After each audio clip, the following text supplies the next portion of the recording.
Labdien! Šodien Saeimas sēde bija tiešām, kā kolēģi minēja, jau salīdzinoši īsa, taču, manuprāt, tur tika arī skatīt būtiski jautājumi, un es vēlētos uzsvērt dažus no tiem. Pirmais, pēc Saeimas jaunās vienotības deputāta ierosinājuma, mūsu Saeimas deputāts Jefīmijs Klemeņķevs tiks iespējams nosūtīts uz valsts valodas pārvaldi. Šodien šis ierosinājums tika nodots Saeimas komisijai. Kā mēs frakcijā pārliecinājāmies, tad šis deputāts nepārzina valodu faktiski augstākajā līmenī, kāda ir nepieciešama darbam Saeimā, un par šo viņam piemērots sods. Un tajā pašā laikā nav pieteicies uz valodas pārbaudi, kas viņam būtu nepieciešams veikt.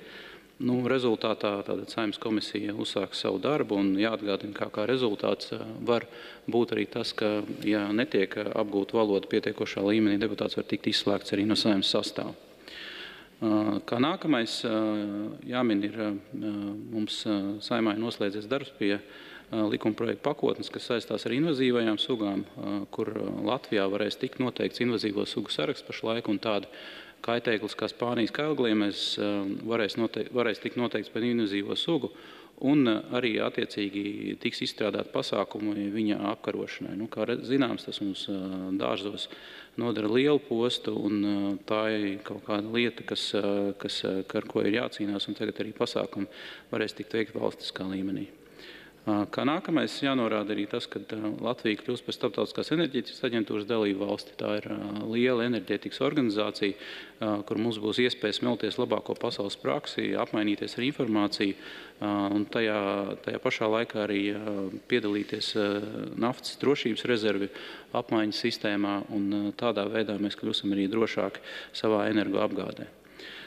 Saeimā lielākās diskusijas šodien debats bija par grozījumiem patērētāju tiesību aizsardzības likumā par patērētāju kreditēšanu, kur no ministra kabineta nācis ierosinājums atbrīvot faktiski šo patērētāju kreditēšanas nosacījumus.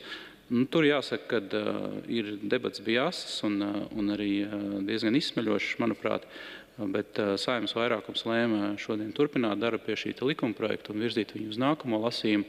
Mēs sagaidām deputātu priekšlikumus, kas redzēs, kādā veidā pilnveidot šo likumprojektu tā, lai mēs varbūt neatgrieztos pie tās situācijas par ātrajiem kredītiem, distances kredītiem, kāda mums bija problēma pirms 6 gadiem, kad tika veikti grozījumi patērētāju tiesību aizsardzības likumā un faktiski šie kredīti ierobežot. Un mēs redzam, ka šiem grozījumiem bija efekts.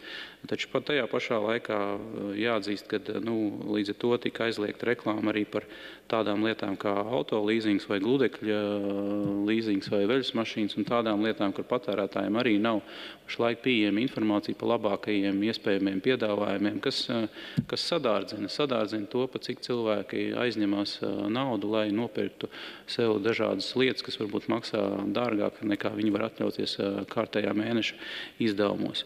Par šo debats turpināsies un darbs Saeimā pie šī likuma projekta turpināsies. Paldies!